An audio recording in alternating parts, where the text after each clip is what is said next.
శ్రీమాత్రే నమః. అజ్మీర్ దర్గా గురించి నేను చెప్పాను కదా. ఆ అజ్మీర్ దర్గాకి సంబంధించి ఒక వీడియో ఉంది. 4 నెలల క్రితం నేను ఆ వీడియో చేశా. హిందూ ఆడపిల్లల్ని ఎలా టార్గెట్ చేశారు, ఏ విధంగా సామాజిక మాధ్యమం నుంచి టార్గెట్ చేశారు, ఏ విధంగా కాలేజీల నుంచి టార్గెట్ చేశారు, ఎంతమంది మిస్ అయ్యారు, ఎంతమంది ఆచూకీ తెలియలేదు, ఎంతమంది ఇప్పటికీ బాధపడుతున్నారు, ఈ వివరాలన్నిటితో నేను ఒక వీడియో చేశాను. ఆ వీడియో లింక్ నేను కింద డిస్క్రిప్షన్ లో ఇస్తాను, ఒకసారి చూడండి. ఎందుకంటే ప్రతి ఆడపిల్ల, ప్రతి తల్లిదండ్రులు తెలుసుకోవాల్సిన విషయాలు, ముఖ్యంగా ఆడపిల్లల కన్నా తల్లిదండ్రులు చాలా జాగ్రత్తగా ఉండవలసిన రోజులు. పిల్లలు ఎక్కడికి వెళ్తున్నారు, వాళ్ళ స్నేహితులు ఎలాంటి వాళ్ళు, వాళ్ళు ఎలా ఉన్నారు, కాలేజీలో ఉన్నారా లేదా, కాలేజీకి వెళ్తున్నారా లేదా, వాళ్ళ పరిచయాలు ఎలా ఉన్నాయి అనేది తరచి అడగండి. అలా అడగకపోతే చివరికి బాధపడేది మనమే. ముంబైలో ఘనశ్యామ్ రోహేరా, అతని భార్య నీతు, వాళ్ళిద్దరికి ఒక కూతురు అనమాట. పేర్లు వింటే మనకి హిందువులుగా అనిపిస్తున్నాయి కదా, కానీ వీళ్ళు మతం మారిపోయారు. ఎందుకో తెలుసా? డబ్బు కోసం ఎంత నీచానికైనా వడిగడతారు అనడానికి ఇతను ఉదాహరణ. ఇతను లాంటి వాళ్ళు ఇంకెంతమంది ఉన్నారో ఇతను బయటకు వచ్చాడు. ఇతను ముంబైలో ఉంటాడనమాట, వీళ్ళ కుటుంబం. ఇతని వయస్సు ఇప్పుడు 70 సంవత్సరాలు. 100 కోట్ల మత మార్పిడి ఈ నెట్వర్క్ ని పట్టుకుంది యూపీఐ ప్రభుత్వం. ఎలా అంటే వీళ్ళు లక్నోలో ఒక బిల్డింగ్ కట్టుకున్నారు, చాలా పెద్ద భవంతి. అక్రమంగా వీళ్ళు ఆక్రమించుకుని కట్టుకున్నారని చెప్పి ఫిర్యాదులు అందినప్పుడు గవర్నమెంట్ ఏం చేసిందంటే అన్ని పరిశీలించి ఆ బిల్డింగ్ ని పడగొట్టేసింది. దానికి సంబంధించిన కాగితాలు ఏవైతే ఉన్నాయో ఆ కాగితాలన్నీ ఈ ఘనశ్యామ్ రోహేరా భార్య పేరు ఉన్నాయన్నమాట. ఈ ఘనశ్యామ్ రోహేరా వయస్సు ఇప్పుడు 70 సంవత్సరాలు అయితే ఇతను 2015లో మతం మారాడు. అంటే అతని వయస్సు ఎంత ఉంటుంది చెప్పండి? 50 నుంచి 60 మధ్యలో ఉంటుంది కదా. అంటే 50 ఏళ్ళు వచ్చేసిన తర్వాత అతను మతం మారాడు. ఎందుకు? కేవలం డబ్బు సంపాదించటం కోసం. తను పుట్టిన ధర్మాన్ని అమ్మేశాడు, తన పుట్టుకనే మరిచిపోయాడు, తన దేశాన్ని మరిచిపోయాడు, తన మతాన్ని మరిచిపోయాడు, ఉచ్చ నీచాలన్నీ మరిచిపోయి ఆడపిల్లల్ని టార్గెట్ చేసి తను ఎలా అయితే మతం మారాడో హిందూ ఆడపిల్లల్ని కూడా మతం మార్చేలాగా యత్నించాడు. ముంబైలో ఇతను ఒక దర్గా దగ్గర ఉంగరాలు అమ్ముకుంటూ ఉండాడు అనమాట. ఆ ఉంగరాలు అమ్ముకుంటున్న ఈ ఘనశ్యామ్ రోహేరా అతను ఇస్లాంలోకి మారిన తర్వాత అతని పేరు జమాలుద్దీన్ గా, తన భార్య పేరేమో నస్రీన్ గా మార్చేశాడు. 2020 నుంచి అతను విపరీతంగా డబ్బు సంపాదించడం మొదలెట్టాడు. ఆకస్మికంగా అలా ఎలా వస్తుంది డబ్బు? సక్రమంగా సంపాదించినప్పుడు అంత తొందరగా డబ్బు సంపాదించలేం, కానీ అక్రమంగా సంపాదించాడు కాబట్టే కొన్ని 100 కోట్ల దందా చేశారు, భూ కబ్జాలు చేసేశారు. అతన్ని పట్టుకున్నప్పుడు ఎన్ని భయంకరమైన విషయాలు బయటకు వచ్చాయో. అతను ఈ ఘనశ్యామ్ రోహేరా అంటే హిందూ పేరుతోటే ఆధార్ కార్డు ఉంది అతనికి. ఈ హిందూ పేరును అలాగే ఉంచుకుని తను మతం మారిన తర్వాత జమాలుద్దీన్ గా పేరు మార్చుకుని వాళ్ళకి ఇస్తున్నాడు, హిందువులని మతం మార్చేస్తున్నాడు. దాదాపుగా ఒక 40 సార్లు ఇతను దుబాయ్ వెళ్ళడమే కాకుండా వాళ్ళు చెప్పినవన్నీ ఇతను చేస్తూ హిందూ అమ్మాయిలని టార్గెట్ చేశాడు. ఈ జమాలుద్దీన్ మీద రైడ్ చేసినప్పుడు ఈ జమాలుద్దీన్ కి సంబంధించిన ఒక డైరీ దొరికిందనమాట. ఆ డైరీలో అతను రాసుకున్న కాంటాక్ట్ వివరాలు ఎలా ఉన్నాయో తెలుసా? అసలు ఆడపిల్లలకి ఎవరూ లేకుండా వాళ్ళు డిప్రెషన్ కి లోనవుతున్న వాళ్ళు ఎవరు, అనాథలుగా ఉన్నవాళ్ళు ఎవరు, డబ్బు కోసం బాధపడుతున్న వాళ్ళు ఎవరు, ఇలా అన్ని కేటగిరీస్ వైజ్ రాసుకున్నాడు అనమాట. దాదాపుగా ఒక 100 మంది అమ్మాయిల వివరాలు రాసుకుని వీళ్ళ మీద లవ్ జిహాదీ ప్రకటించాడు. ఎలాగా? ఇంకొంతమంది మగపిల్లలు, వాళ్ళు కూడా ముస్లిం వాళ్ళు అనమాట. ఆ ముస్లిం పిల్లల్ని బాగా వాగ్దాటి ఉండేవాళ్ళని ఒక చోట పెట్టుకున్నాడు. వీళ్ళందరినీ ఈ ఆడపిల్లల మీద ప్రయోగించాలని అనుకుని అతను 3-4 సంవత్సరాలలోనే దాదాపుగా ఒక 100 మందిని మతం మార్చేశాడని చెప్తారు. కానీ యూపీఐ ప్రభుత్వం FIR లో మాత్రం 40 మందిని మతం మార్చినట్లుగా మనకి అక్కడ కనిపిస్తుంది. ఈ మతం మార్చడానికి మతం మార్పిడి ముఠాలు ఒక్కొక్కరికి ఒక్కొక్క రేటు కట్టాయి. ఎలాగో తెలుసా? బ్రాహ్మణ క్షత్రియ సిక్కులకైతేట 10 లక్షల నుంచి 15 లక్షలట. అంటే ఒక ఆడపిల్లని టార్గెట్ చేసి మతం మారిస్తే మిగతా వాళ్ళకి 8 లక్షల నుంచి 12 లక్షలంట. అంటే ఏతావాత ఒక ఆడపిల్లని మతం మార్చేసి ఇస్లాంలోకి తీసుకువెళ్తే మినిమం 8 లక్షల నుంచి మాక్సిమం 15 లక్షల దాకా వస్తుంది. అలా ఎంతమంది ఆడపిల్లల్ని టార్గెట్ చేసి మతం మార్చేస్తున్నారు అనేది నేను అజ్మీర్ కి సంబంధించిన ఆ వీడియో చేశాను, అందులో ఉంది చూడండి. కష్టపడక్కర్లేకుండా, ఏమాత్రము చెమట చిందించక్కర్లేకుండా ప్రేమ పేరుతో మోసం చేస్తే ఒక్కొక్కడికి వచ్చే డబ్బెంత? మినిమం 8 లక్షలు. అలాంటప్పుడు మత మార్పిడికి వాళ్ళు పాల్గొనకుండా ఇంక దేనికోసం వస్తారు వాళ్ళు?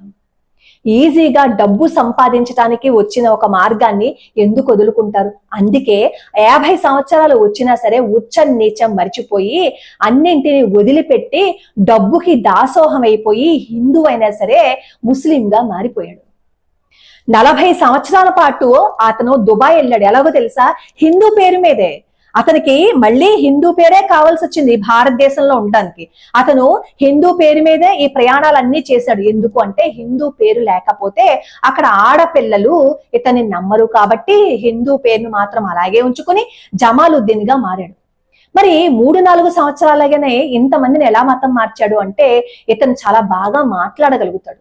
బాగా మాట్లాడగలిగి తన వాగ్ధాటితో ఎదుట వాళ్ళని వశపరుచుకునే గుణం ఈ జమాలుద్దీన్ కు ఉంది. ఇతని మాటలకి ప్రలోభ పడిపోయి ఎంతో మంది ఆడపిల్లలు మతం మారిపోయారు.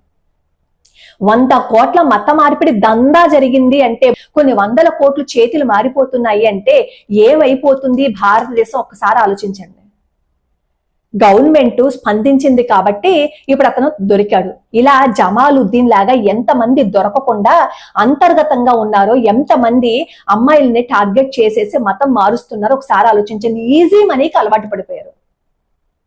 అజ్మీర్ దర్గా గురించి మీరు వింటే అయ్యి బాబు ఇలా జరుగుతాయా అని అనిపిస్తుంది. ఇతను సూఫీ మతస్థుడిగా చెప్పుకున్నాడు. మనం సూఫీ అనగానే మనకి ఇంకా ఒళ్ళు తెలియదు. పాపం వాళ్ళు కూడా ఎంతో మంచి వాళ్ళు, హిందూ ధర్మం కోసం పోరాడారు అనే ఒక అపోహతో మనం కూడా ఏం చేస్తామంటే ఈ సూఫీ మతస్థులకు సంబంధించిన దర్గాలకి వెళ్తాం. పీర్ల పండుగని జరుపుకుంటుంటే అక్కడ కూడా వెళ్తాం సిగ్గు లేకుండా. మనకి సిగ్గు ఎగ్గు అనేది ఉండదు కదా. ఇతను సూఫీ మతస్థుడిగా చెప్పుకుంటూ స్వయం ప్రకటిత పీర్ బాబాగా తన్ని తాను ప్రకటించుకుంటూ అక్కడికి వచ్చే ఎవరైతే హిందువులు ఉంటారో వాళ్ళని టార్గెట్ చేసి మతం మారుస్తున్నాడు అంటే ఎంత భయంకరమైన దందా జరుగుతోందో, లవ్ జిహాదీ జరుగుతోందో అర్థం చేసుకోండి. వీళ్ళు టార్గెట్ చేసేది 10వ తరగతి చదువుతున్న నుంచి బీటెక్ మొదటి సంవత్సరం వచ్చిన ఈ మధ్యలో ఉన్న ఆడపిల్లల్ని వీళ్ళు టార్గెట్ చేస్తున్నారు. ఎందుకంటే అప్పుడే వాళ్ళకి ప్రపంచం అంటే ఏంటి తెలుసుకోవాలని, ఈ రంగుల ప్రపంచంలా ఉందని, ఎవరైనా కాస్త ప్రేమగా మాట్లాడితే వాళ్ళు అందంగా ఉన్నామని వాళ్ళు పొగుడుతున్నారని అనుకుంటూ ప్రలోభాలకి లొంగిపోయి ఆకర్షణకి లోనైపోయి అన్ని ఇచ్చేసి మతం మార్చేస్తున్నారు. ఆడపిల్లల తల్లిదండ్రులు ఆడపిల్లల్ని కళ్ళల్లో పెట్టుకోవాల్సిన సమయం ఇది.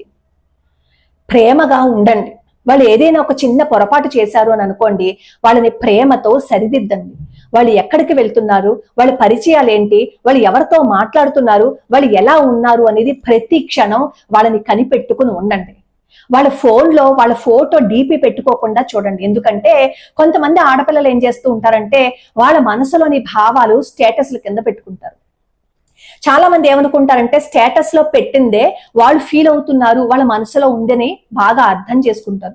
ఎక్కువ మంది ఆడపిల్లలు అదే చేస్తారు. వాళ్ళ ఇంట్లో జరిగిన విషయాలు అలాగే వాళ్ళ మనసులో ఉన్న భావాలన్నింటినీ స్టేటస్ గా పెట్టుకుంటే ఆ మనిషి యొక్క మనసు ఈజీగా తెలుసుకోవడానికి అదొక మార్గం. అప్పుడు అలాంటి వాళ్ళని టార్గెట్ చేశారు. ఈ జమాలుద్దీన్ టార్గెట్ చేసింది అలాంటి ఆడపిల్లల్ని.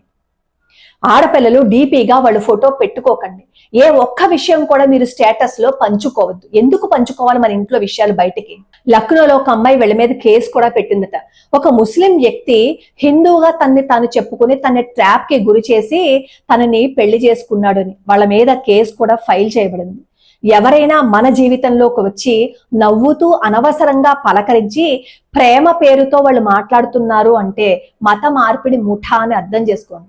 పేరు హిందూ ఉంది కదా అని వాళ్ళు ప్రేమగా మాట్లాడుతుంటే మీ ఇంట్లో విషయాలన్నీ చెప్పకండి. ఇలా చెప్పాను అనుకోండి, నేను కట్టరి హిందూగా ఉండలేను, కట్టరి హిందూగానే ఉండాలి అంటే ఇవన్నీ నాకు అనవసరం అని మాట్లాడకండి. కట్టరి హిందూగానే ఉండాలి. వాడు హిందువు, ఆ సిగ్గులేనాడు 60 సంవత్సరాలు వచ్చిన తర్వాత మతం మారిపోయి హిందూ ధర్మానికి వెన్నుపోటు పొడిచాడు అంటే ఇలా హిందూగానే పుట్టి 50 సంవత్సరాలు హిందువుగానే ఉంటూ మనకి తెలియకుండా వెన్నుపోటు పొడిచేసే వాళ్ళు ఎంతమంది ఉంటారు? ఎంతమంది ఇంకా చాప కింద నీరులాగా ఉండి ఉంటారు. ఇతను దొరికాడు కాబట్టి తెలిసిపోయింది. దొరకని వాళ్ళు ఇంకెంతమంది ఉంటారు. మైనర్లని టార్గెట్ చేస్తున్నారు. ఆడపిల్లల్ని జాగ్రత్తగా చూసుకోవాల్సిన బాధ్యత తల్లిదండ్రులదే. అంతగా కాకపోతే ఇద్దరు ఉద్యోగాలు చేసుకునే మాట అయితే తల్లి ఉద్యోగం మానేసైనా సరే పిల్లల్ని కాపాడుకోండి. చేతులు దాటిపోయి మొత్తం పరిస్థితి అంతా మన చేయి దాటిపోయిన తర్వాత మనం చేసేది ఏదీ లేదు. ₹1 డబ్బులు లేకపోతే గంజి తాగి బతకచ్చు, కానీ పరువు పోయి మన ఇంటి ఆడపిల్లని తీసుకువెళ్ళిపోయి హింసలకి గురి చేస్తే మనం ఏమీ చేయలేం. ఏం పోగొట్టుకున్నా కానీ తిరిగి మన ఆడపిల్ల రాదు. ఏదైనా ఒక వస్తువు కొనడానికి రేట్లు పెడతారు. ఏదైనా కూలర్ కొనుక్కోవడానికో, మిక్సీ కొనుక్కోవడానికో, గ్రైండర్ కొనుక్కోవడానికో ఇంత రేటు అని ఉంటుంది. కానీ ఆడపిల్లలకి రేట్లు పెట్టి ఒక ఫ్యాక్టరీలో వస్తువులు ఎలా అయితే అమ్ముతారో ఆడపిల్లల్ని అమ్ముతున్నారు. ఇది వీళ్ళు చేస్తున్న వ్యాపారం. దీన్నే వ్యాపారం అంటారు. ఎంతమంది ఆడపిల్లల్ని టార్గెట్ చేసి ఎన్ని డబ్బులు దోచేస్తున్నారో చూడండి. లక్షలు దోచేసి ఆడపిల్లల్ని అమ్మేస్తున్నారు. ఇలాంటి వాళ్ళ మీద చెయ్యాలి ధర్మ పోరాటము అంటే. హిందూ ధర్మం గురించి చెప్తున్న వాళ్ళ మీద, హిందూ ధర్మం కోసం పాటు పడుతున్న వాళ్ళ మీద చేసేది పోరాటము అనరు, దాడి అంటారు. ఇలాంటి వ్యాపారాలు ఎంతమంది చేస్తున్నారో. అలాంటి వ్యాపారాలు చేసే వాళ్ళ మీద ముందు ధర్మ పోరాటాన్ని ప్రకటించి ఆ తరువాత ఆడపిల్లల మీద దాడి చేదురుగాని. ఆడపిల్లలు మోసపోకండి. ముఖ్యంగా అనవసరంగా మన జీవితంలోకి ఎవడైనా వస్తే వాడిని నమ్మకండి. నమ్మి మీ జీవితం తాకట్టు పెడితే తాకట్టులోనే ఉండిపోతుంది. మళ్ళీ మీరు వెనక్కి రాలేరు ఎన్ని ప్రయత్నాలు చేసినా.